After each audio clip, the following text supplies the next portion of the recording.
Salve, salve galera do canal do Mexicano!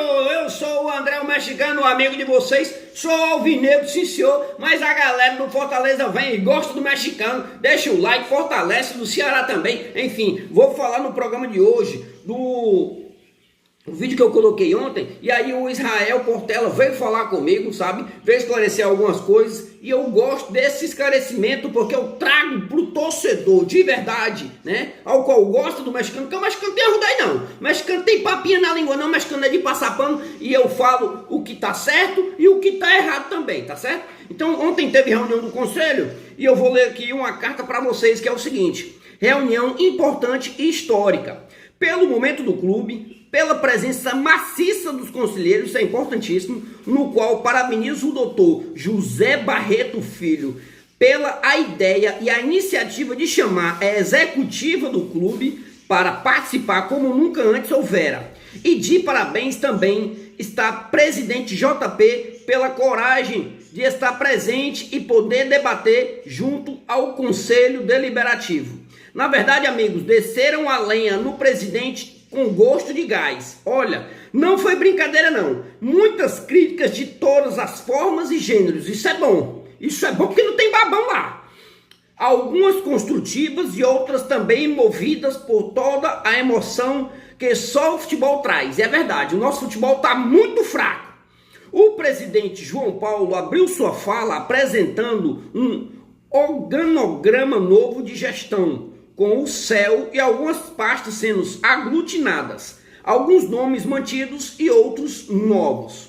Me preocupou ainda a falta de comunicação ou amadorismo mesmo, porque a forma de gestão apresentada não bate com a forma descrita no novo estatuto.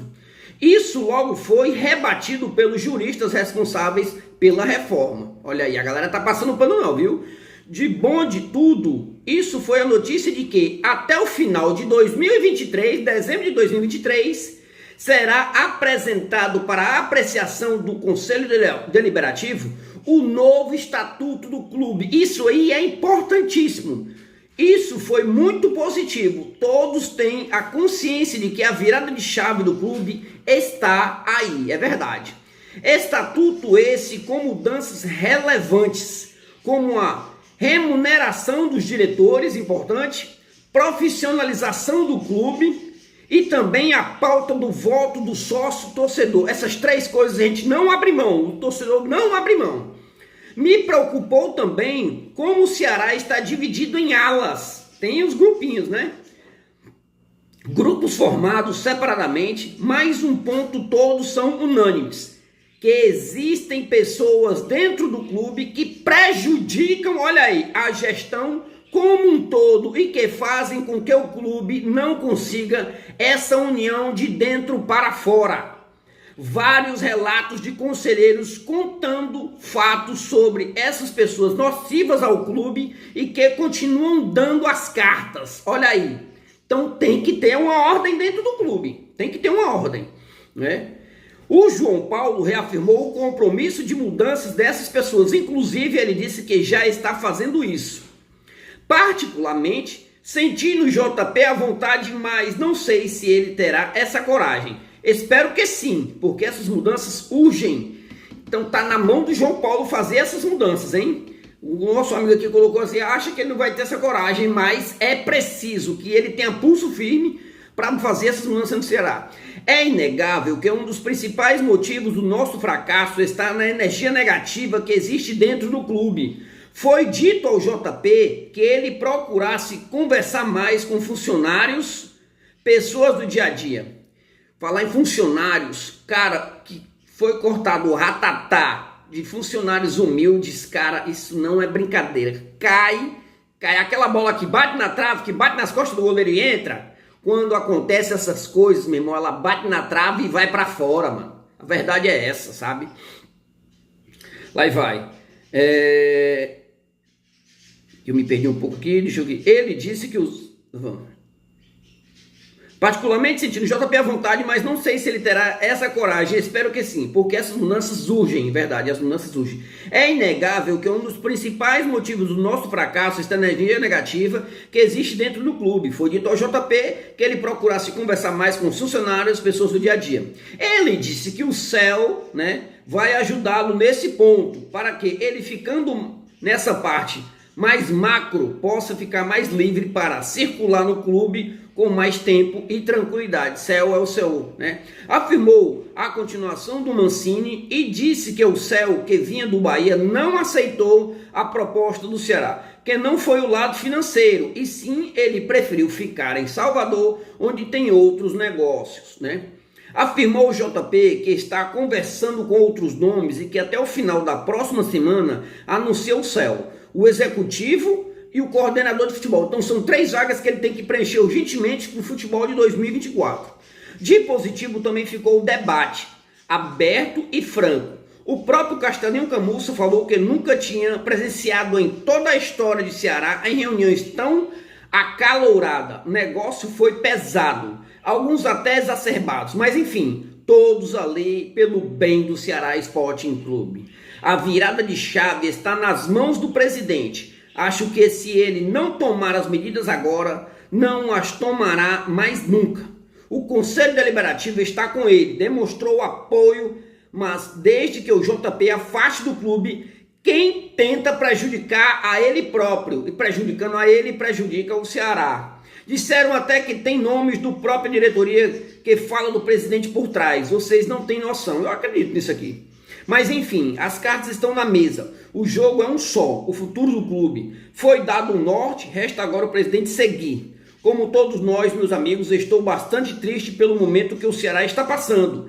Mas como foi dito por todos, também feliz por estar presente neste momento tão importante e poder representar vocês e ajudar de certa forma para que todos juntos, Conselho Deliberativo, Executivo e torcida, consigamos reerguer o clube e reencontrar o nosso caminho das vitórias e dos títulos. Família, é de fundamental importância haver esse debate e essa união em prol do Ceará Sporting Clube. Conselho Deliberativo, Executivo e torcida, esse é o tripé de vitórias, porque nós temos que reatar de novo com as vitórias e com os títulos que tanto essa torcida que hoje está de cabeça baixa merece. Bem, falando no vídeo de ontem que eu falei como estava amador o lado do Ceará, e aí o Israel, né, Portela me ligou, mexicano, vamos lá. Tem no vídeo aí colocando que eu saio do Ceará e depois eu ligo para os diretores de futebol, para os treinadores perguntando como é que está. Você sabia que dentro da parte de futebol, né, das escolinhas do Ceará, a que está rendendo mais é o meu serviço, é a minha parte, juntamente com esses que fazem esse setor no Ceará. Não é à toa que o Ceará é pentacampeão cearense, não é à toa que o Ceará chegou na final chegou na final e foi campeão da Copa do Brasil, né, das categorias de base, chegou na semifinal. Aí eu disse, você está coberto de razão. Se nós no profissional, certo, estamos aquém do nosso rival, né? Nosso rival está buscando pelo... Não vou nem falar, todo mundo sabe, está buscando um hexacampeonato, já falar nisso, já saiu a tabela do Campeonato Cearense 2024, né? Eles buscando um hexacampeonato inédito no futebol cearense. Eles estão praticamente pelo 6º ano seguido na primeira divisão, batendo isso, Ceará, Bahia e Sport, que são os 3 maiores concorrentes do Fortaleza hoje na primeira divisão. Eles estão numa final de Sul-Americana, ao qual, que se eu estou enganado, deixa aqui nos comentários, o CSA é o único que chegou na final, numa Sul-Americana, e infelizmente perdeu para o Talleres da Argentina, se não falha a memória, né? Levou de 3-0 lá, aqui parece que ganhou, mas levou de 3-0 lá e o Talleres foi campeão da Sul-Americana. Então o Fortaleza se igualou ao CSA como chegando numa final de Sul-Americana. Fortaleza chegou nas oitavas de final de Copa Libertadores da América, ao qual ainda nem participamos ainda. Enfim, então eles se ergueram, se reorganizaram, fazem boas contratações, tem um técnico de ponta, eu falando com o Israel, o problema do Ceará não é o Ceará fazer grandes jogadores. Os grandes jogadores vão para o Bragantino, vão para o Palmeiras, vão para o Flamengo, vão para outros times. E dentro do Ceará está faltando o elo de ligar a escolinha com o profissional. E isso aí todo mundo sabe, porque a gente não aguenta Clebão, a gente não aguenta Peixotão, a gente não aguenta Dentinho, a gente não aguenta esses 7 anos de Robson de Castro e esse primeiro ano de João Paulo, e a gente tem na nossa categoria de base explodindo com grandes jogadores, e a gente vê no ataque jogadores que não rendem nada para o Ceará, sabe?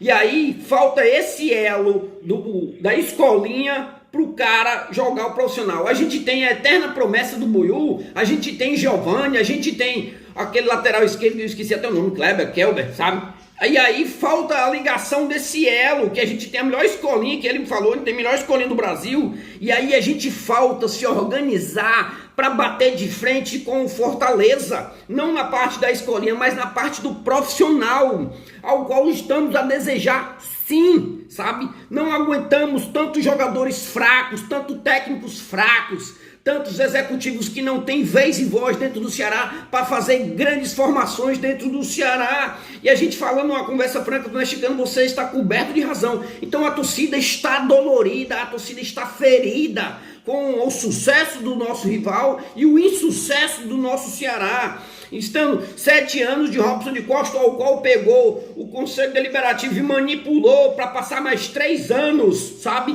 Não se contentando em passar 6 anos de vergonha na frente do Ceará. Tivemos alguns campeonatos cearenses, 2 campeonatos cearenses e 2 Copas do Nordeste nesse período, uma com ele, né?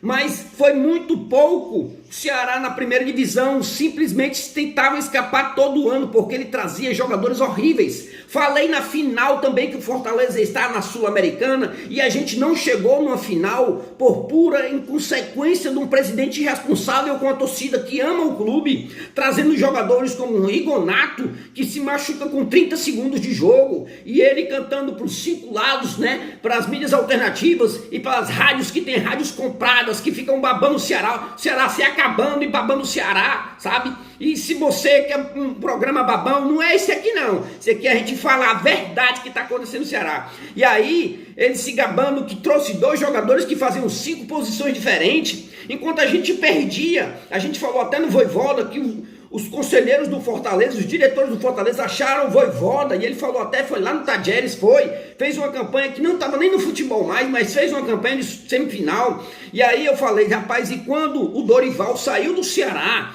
eu falei, ele saiu do Ceará, e nas lives que eu fazia, juntamente com a torcida alvinegra e a torcida dos outros times que gostam do mexicano, falava, o mexicano, o negócio agora é trazer o Jorge Almiron, que hoje está no Boca Juniors e está numa final de Libertadores com o Boca Juniors. Você me falar quem é o grande jogador do Boca Juniors, vai ter um centroavante, mas está em fim de carreira, não é aquele Boca Juniors que tinha aqueles camisa 10 maravilhosos de antigamente não, sabe? Falava também Benassés, que chegou com Defensa e Justiça nas finais também, sabe, de Sul-Americana, de Libertadores, enfim, grandes técnicos, porque eu vejo dentro do Brasil, eu não vou passar pano para ninguém aqui não, você olha, o primeiro lugar no campeonato do brasileiro era um técnico português do Botafogo, o segundo eu acho que é o do Bragantino, parece que é outro técnico português, o Fortaleza que está por ali é um técnico argentino, o próprio Palmeiras que está por ali é um técnico português, enfim, não é à toa que a nossa escola de técnicos está muito aquém. Aí a gente chegou no técnico chamado Wagner Mancini, e eu falei, olha, o Wagner Mancini, os jogadores podem até estar com raiva do Wagner Mancini, mas a produtividade dos jogadores com o Wagner Mancini começou boa, depois caiu demais. Wagner Mancini improvisa nas laterais, e eu quero saber o que é que Michel Macedo faz dentro do Ceará, eu quero saber o que é que Barcelos faz dentro do Ceará, e eu quero saber o que é que o próprio Varley faz dentro do Ceará, o Formiga faz dentro do Ceará, e ele coloca um zagueiro no lugar do volante. Eu quero saber o que é que o Chaves, que gosta do cartão amarelo, faz dentro do Ceará. Eu quero saber por que é que ele não dá oportunidade para o nosso melhor volante de saída de bola, que é o Zé Ricardo, pois ele de gestão, o Wagner Mancini, ele é ruim. Ele saiu lá do América intrigado com o Zé Ricardo e não bota o Zé Ricardo, que é o nosso melhor volante, sabe, para saída de bola. E aí ele não coloca o cara, e às vezes ele joga sem o meio de ligação, ao qual só temos um, que é o Jean. O Chay tá quebrado, tá meio pau, ele não dá oportunidade pro Pedrinho. Na frente ele coloca o Saulo de Costa, não é característica do Saulo. O Saulo, que já foi contaminado por este grupo, pegava na bola e tocava para trás. Não tinha a explosão que ele tinha quando ele chegou e ele explodia para fazer os gols. Acabou essa explosão do Saulo e a gente que não é besta, não é de passar pano para jogador nenhum, porque a instituição maior é Ceará Sporting Clube, não é Saulo, não é executiva, não é conselho deliberativo nem nada, eu falando com ele, sabe? Então o Ceará tem que ter essa qualidade e sair desse amadorismo, porque eu disse para ele, se hoje Wagner Mancini sai do Ceará, o Ceará vai em busca de quem? O Ceará já tem um nome numa lista pré-estabelecida para o Ceará ir buscar um treinador de ponta para passar. E você veja o sucesso do nosso rival, o Fortaleza, tá fazendo esse sucesso grande aí, porque eles pegaram um técnico bom e lá segura o cara de todas as maneiras, como é que se diz? Com uma rescisão de contrato muito alta de ambas as partes, de técnico e de clube, né? Com o salário do cara bom e dando as peças que o cara quer, não trazendo jogadores que, ó, eu não tô nem aí, como diz aquela menina, aquele menino, não tô nem aí, sabe? Trazendo peças que nem faziam o RC. Não é à toa que o Ceará tá inchado, que se você apertar, esmagar, né? Esse elenco só desce 8 ou 9 no máximo, não consegue nem formar um time de futebol. O próprio técnico pega uma birra de jogador, tipo o goleiro Bruno, sabe? Que pra mim hoje é o melhor goleiro que a gente tem, e o cara não joga mais, bota o estabanado, e o outro que tem uma lesão na coxa, uma lesão na coxa, passa 4 meses com uma lesão na coxa, o Richard, que foi o herói do tricampeonato do Nordeste, sabe? Então o Ceará tem que se organizar, eu falando com isso aí, eu falando com o Israel Portela. Tem que acabar esse nó do Ceará trazer jogadores ruins para colocar de titular dentro do Ceará, enquanto a nossa base reina com grandes jogadores. Não vão longe não. Tem um menino que come a bola, artilheiro da base, e não dão uma oportunidade no Ceará. E se o Wagner Mancini colocar esse time para jogar contra o Sampaio Corrêa, certo? Com a base, não com a base completa, mas com a base, não vai mais nada. Eu testava logo a base completa. Vocês vão ver a vontade de jogar, a intensidade que tem no nosso rival. É só assistir Fortaleza e Corinthians, a intensidade do Fortaleza querendo fazer o gol. O Ceará não tem isso não. O Ceará toca a bola pro meio campo, o meio campo toca a bola pro outro volante, o outro volante tenta ir, não dá, aí ele volta um pouco, fica tentando achar aquilo ali, não acha nada, não tem um esquema tático dentro do futebol. Então a gente fica vendo a viu, tem que ter jogadores que estão se dando bem na base. Olha o Hendrick, olha o menino do Santos aí a comer na bola, né? Então tem que ter isso aí para chegar no profissional, e a gente tem que parar de trazer jogadores ruins, jogadores gordos, jogadores vindo de cirurgia e jogadores alcoólatras que só estão aqui na capital cearense para curtir. Então a torcida quer o respeito, eu falei, quer um respeito, quer a diferença já em 2024, ganhe o campeonato cearense, ao qual eu não vou chegar aqui e passar pano, que clássico é clássico, jogo é jogado, mas o Fortaleza é favoritíssimo. O Fortaleza é muito favorito em ganhar um hexacampeonato. Quer outra coisa? Ganhar a Série B para se igualar, né? A Série A, para chegar na Série A em 2024 e se igualar ao nosso grande rival, que é campeão de uma Série B também. Então, os dois grandes objetivos de 2024. Por sequência, né? Por ordem, que em janeiro é antes de dezembro. Ganhar o Campeonato Cearense, ao qual não ganhamos esse ano, porque o banco do Fortaleza era muito melhor. Quando entrou o Luvanor, quando entrou o Barcelos, o Ceará caiu, o Ceará acabou, e o Fortaleza fez o gol por ali, e aí o Fortaleza jogava pelo empate, conseguiu o pentacampeonato, inédito para eles. Então, é isso aí que o Ceará tem que acordar pro futebol, dentro do próprio Ceará. Chega desses chefões. Essa nota foi muito boa, porque tem gente sempre tesourando o outro, sabe? Então, se a gente não aparar essas arestas, se o conselho não se unir juntamente com a torcida, porque a torcida quer votar, a torcida quer profissionalizar o departamento de futebol, que traga grandes peças, grandes jogadores, né? E o que mais? São outra coisa. E os executivos os diretores serem remunerados para quando tiver o bom momento ter um brinde de champanhe, mas quando o momento for ruim ter o quebra-pau para dizer assim, quem foi que trouxe esse jogador horroroso, quebrado? Aí eu falei até assim, falando de jogador horroroso e quebrado, Quantos quilômetros correu Michel Macedo esse ano? Quem foi que contratou Lucas Ribeiro vindo de uma cirurgia, vindo de um problema seríssimo por mais 2 anos? Dinheiro jogado fora. Então, dinheiro o Ceará tem, só não está sendo aproveitado. Então, a conversa foi muito boa, foi muito esclarecedora. Tomara que o pau tenha quebrado ontem no Conselho Deliberativo com a executiva, porque a gente não aguenta, não chegamos nem perto do G4 esse ano, com uma folha muito alta para jogadores que não renderam absolutamente nada. Então, muito obrigado se você ficou até aqui. Essa foi a voz do mexicano, uma voz que ecoa no futebol cearense e no futebol brasileiro. Forte abraço, fiquem com Deus. Se você gostou, deixa o like, compartilha, tá? E eu falei para ele ainda mais, para finalizar. Se você não quer se basear no nosso rival, olha pro Bragantino e olha pro Atlético Paranaense. Ele disse, não, mexicano, a gente tem que olhar pro nosso rival mesmo. E eu disse, você tá coberto de razão. Você tá coberto de razão, porque o Fortaleza hoje pode morrer do bofe, torcedor do Ceará. Ele é evidência no cenário nacional. O Fortaleza hoje é evidência no cenário nacional. E o Ceará, e o Sport, e o próprio Bahia, até o Vitória que agora está voltando para a Série A, né? Cuidem, porque o Fortaleza está muito, mas muito na frente de nós. Vai, Vozão.